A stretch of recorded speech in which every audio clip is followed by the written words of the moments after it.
ভারতের বন্দরে আটকা বাংলাদেশের ৩,০০০ কন্টেইনার পণ্য। চট্টগ্রাম থেকে ভারতের হলদিয়া ও কৃষ্ণপত্তনম পথে ১.৫ বছর ধরে একটি শিপিং কোম্পানির দুটি জাহাজ চলাচল করছে। নতুন করে এই দুই জাহাজ চলাচল অব্যাহত রাখার আবেদন করলেও বন্দর সাড়া দেয়নি। এই পথে অন্য কোনো কোম্পানির জাহাজ চলাচল করে না। তাতে কৃষ্ণপত্তনম বন্দরে আটকা পড়েছে বাংলাদেশের আমদানিকারকদের প্রায় ৩,০০০ কন্টেইনার পণ্য। এসব পণ্য চীন, কোরিয়া, তাইওয়ান, জাপান সহ দূরপ্রাচ্য থেকে কৃষ্ণপত্তনম বন্দর হয়ে চট্টগ্রামে আনার কথা ছিল। বন্দর সূত্রে জানা গেছে, গত বছরের জানুয়ারিতে চট্টগ্রাম থেকে ভারতের কৃষ্ণপত্তনম ও হলদিয়া বন্দরে দুটি জাহাজ চলাচলের অনুমোদন দেয় বন্দর।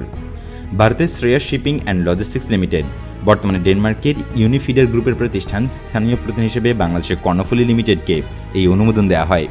পরে গত বছরের মার্চে বন্দর আরেকটি চিঠিতে জানায় এই অনুমোদন ২ মাসের জন্য। এরপর অনুমোদন অব্যাহত রাখার জন্য প্রতিষ্ঠানটি আবেদন করে।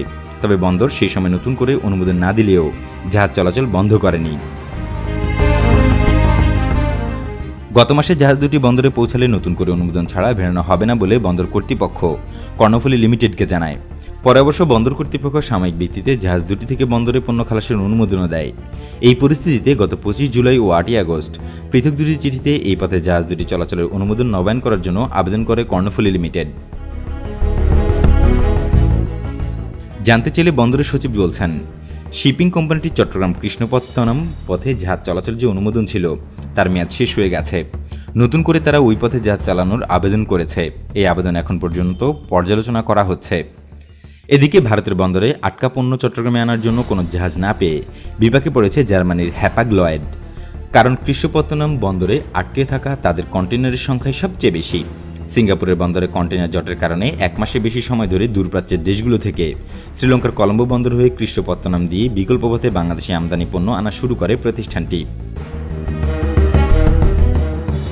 প্রতিষ্ঠানটির মহাব্যবস্থাপক বলছেন, সিঙ্গাপুরের বন্দরে জট এড়িয়ে কলম্বো হয়ে কৃষ্ণপত্তনম বন্দর দিয়ে বাংলাদেশে আমদানির পণ্য আনার ব্যবস্থা করেছিলাম আমরা।